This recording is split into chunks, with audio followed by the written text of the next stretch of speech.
Where does Mo Salah go after his explosive interview?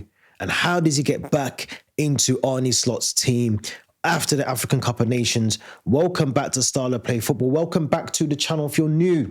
As always, please make sure you hit the subscribe button. What a weekend of football. We're focusing currently on Liverpool and Leeds 3-3, which was an amazing game.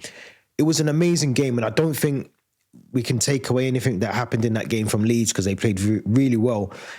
But we got to talk about the aftermath that spilled out of that game in the mix zone, the press zone. After the game, Mo Salah, who apparently never ever talks to the press in the press zone after the games, he's not obligated to do so. But on this occasion, he's only done it a handful of times, 3 or 4 times beforehand. He spoke to Liverpool Echo and he came out with some bombs, some absolute bombs, some truths, but some bombs as well.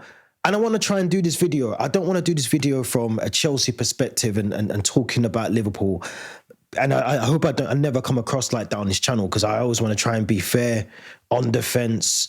I want to be as honest and whatever. And I live in Liverpool, so I get it from, and we're going to touch on that. We're going to touch on the fans and how they must feel. But Mo Salah, for those that don't know, actually, let's play some of the clip from the interview after the game against Leeds right now.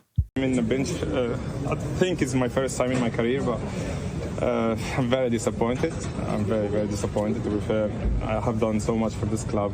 Everybody can see that during the years, and especially last season. Sitting on the bench, I don't know why. Seems like the club is throwing me under the bus. That's how I feel it. I think it's very clear that someone wants me to get all the blame. The club promised me in the summer for a lot of promises and nothing. So far, I'm in the bench 3 games, so I can say that they keep the promise. And I said that many times before. I had a good relationship with the manager, and out of the sudden, we don't have any relationship. I don't know why. It seems to me, how I see it, it's someone doesn't want me in the club. But again, this club I always supported. My kids will always support it. I love the club so much, and I will always do. Now I called my mom yesterday because I knew you guys didn't know that I'm gonna start or not, but I knew. Yeah. I called my mom and dad yesterday. I told them come to Brighton game. It doesn't matter if I play or not. I'm gonna enjoy it. We'll see what's gonna happen, but in my head, I'm going to enjoy that game if I played or not, if I'm in the bench or not, because I don't know what's gonna happen now. So I'm just gonna be in Anfield, say goodbye to the fans, going to Africa Cup, because I don't know what's gonna happen when I'm there. So, what do you do with the situation now, Mohamed? It's not acceptable for me, to be fair. Like, I don't know why that happened always to me. Like, I don't get it. I think if I'm somewhere else, every club will protect his player. I don't know why I'm in that situation now. But again, it's how I see it now. It's like you throw Mo under the bus because he's a problem in the team now. But I don't think I'm the problem. I have done so much for this club to get the respect I want to get, and I don't have to go every day fighting for my position because I earn it. People will say, you're not bigger than. I'm not bigger than anyone. I earn my position. This is football. Yeah. So it is what it is. When you say that about the Brighton game, you mean that possibly it could be your last game. You consider your future in January, perhaps. Yeah, in football you never know, but I don't accept the situation, to be fair. Again, I've done so much for this club. Is that what's so frustrating for you? Because you've done so much? Absolutely. Last season, I'm sorry, with all the respect, I love everyone. I love Haaland. He said a lot. He said a lot. I don't know if he said too much, but he said a lot. And I think the problem with this thing with Mo Salah is that he's well within his rights to feel the way that he feels. And I actually do think, to an extent, he's got some credit in the bank. This is a man that is 3rd in the all-time list of goal scorers at Liverpool Football Club, one of the biggest clubs in the world. This is a man that was given a 4-year deal. He's on just under £400,000. Even when they announced his new contracts, they put him in the centre of Anfield on a crown. On a throne, with a crown. The Liverpool flag, everything, the badge draped around him. This is not a Jordan Henderson. Steven Gerrard never got this treatment. This is a Liverpool legend. A legend. Whether people want to talk about him as a legend now, he's still going to be a Liverpool legend come the end of whatever happens with this situation. He said that he doesn't know who wants him out of the team. He said that the team, Liverpool Football Club, are throwing him under the bus. He was asked a question around the Saudi Pro League and does he think he might end up there? He didn't want to answer that question, but he said this is the first time. He said that he had a relationship with the manager. He had no longer has that manager-player relationship. It sounds like a lot is going on behind the scenes at Liverpool Football Club. And not just with Mo Salah. Dominic Szoboszlai came out recently and said some words. He looked very, very emotional after the game as well. So something's clearly going on behind closed doors at that football club. We also got to hear Curtis Jones a couple of days ago very passionately talk about what the club needs to do, what he needs to do as a player, what the team needs to do as a team, and how they need to get out of this rut that they're in. He spoke openly as well. And you can just see the body language on the pitch with these players. Something is not right. You don't go from winning the Premier League, playing so well. Yes, people are going to say it was Jurgen Klopp's team and all the rest of it, but you don't go from that to playing how you're playing now and losing games or drawing games in the way that you're drawing these games. Clearly, there's problems at that football club. I do question a lot of what Mo Salah said because he's almost kind of saying, because I've done this, because I've done that. And look, no one can talk to Mo Salah when it comes to goal scoring. His record at Liverpool is amazing and his assists are amazing. But you do have to flag the point that he hasn't played well for the last 12 months of his career at Liverpool. Last season, he didn't end the season very well. He also, in my opinion, hasn't started this season very well. I think he's on 4 or 5 goals this season. So you do have to question what is he backing up to say that he should be in the team now? You can't, for me, you can't live off last hopes, last season stuff. Yeah, you got credit in the bank, but you can't just live off that. You have to you've got to perform now.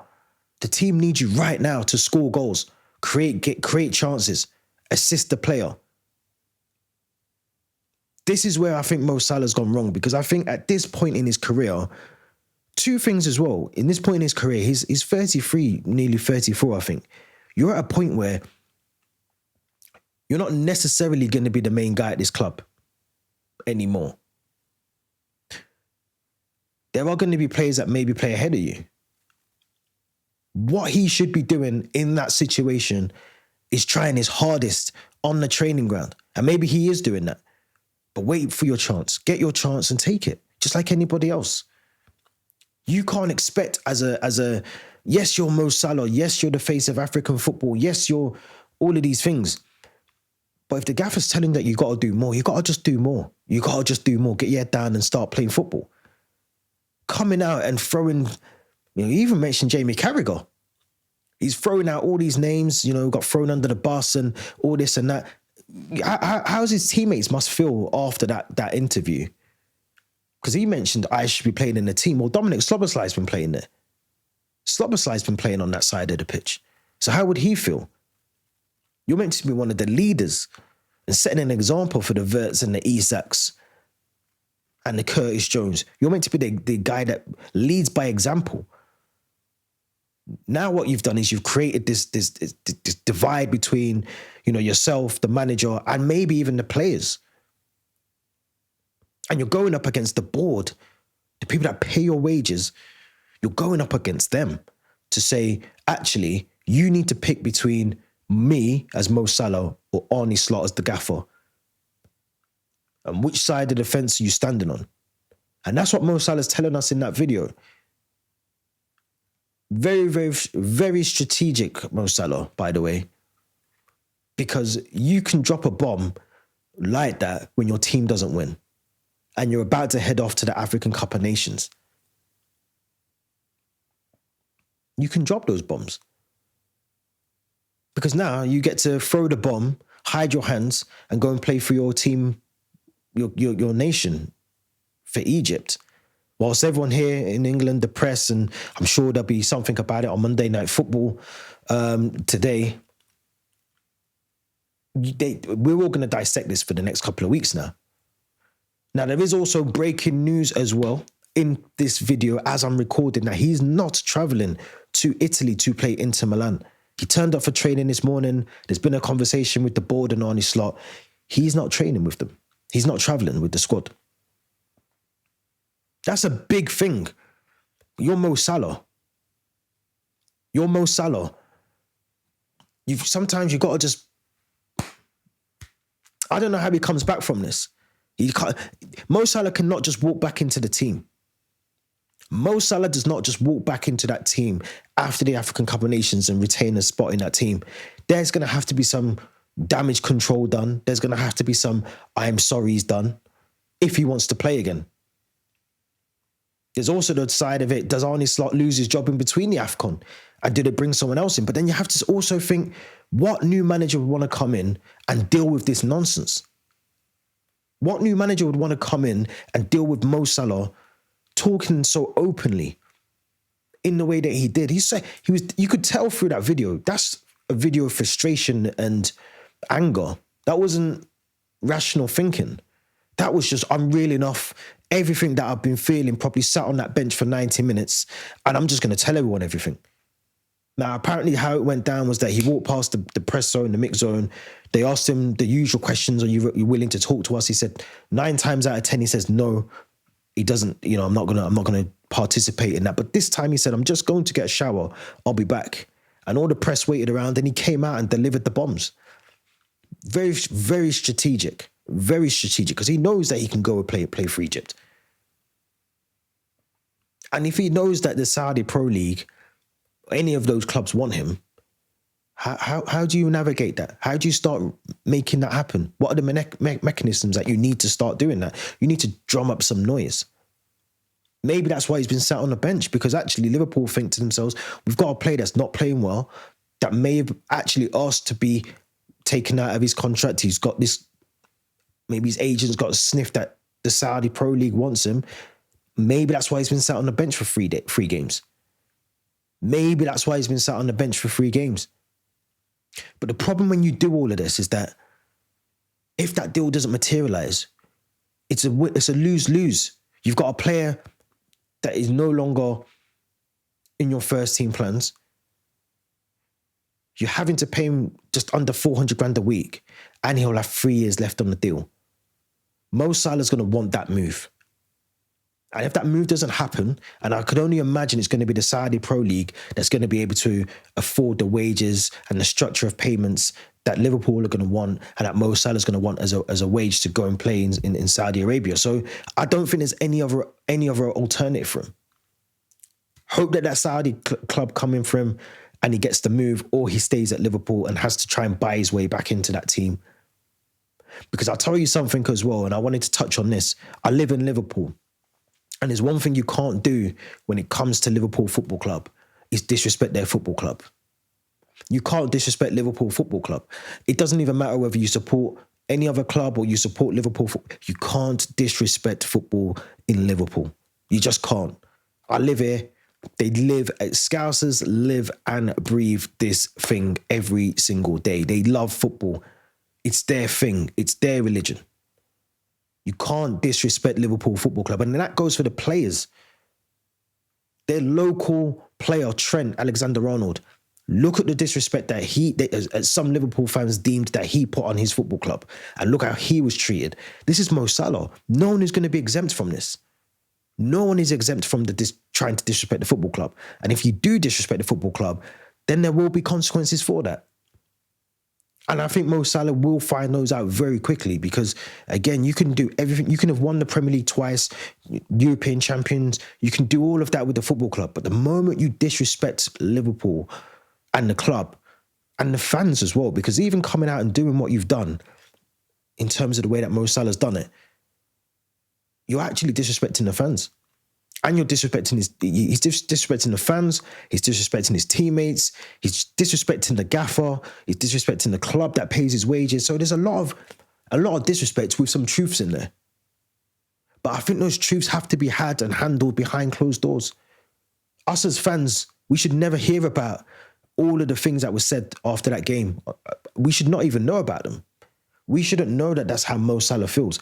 Whether people think that's right or whether they think it's wrong, we should just never hear about it.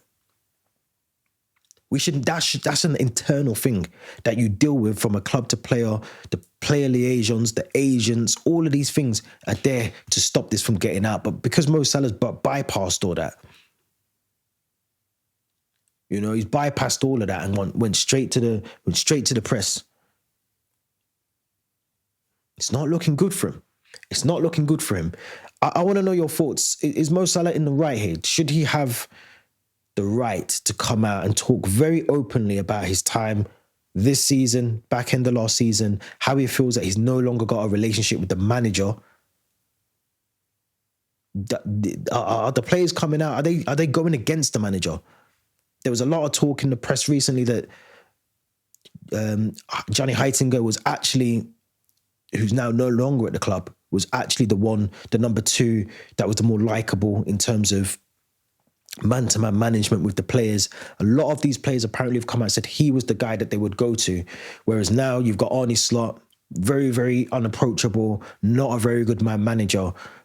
Is this where where we're seeing the cracks at Liverpool Football Club? Because it seems that way. It seems like there's massive divides, not just within the club, within the board, within the fans now, possible teammate divisions as well. So it does feel like maybe this is a good thing that Salah's away from everything, but at the same time as well, he has to get this resolved. Let me know what you think in the comments. Don't forget to subscribe to Starla Play Football.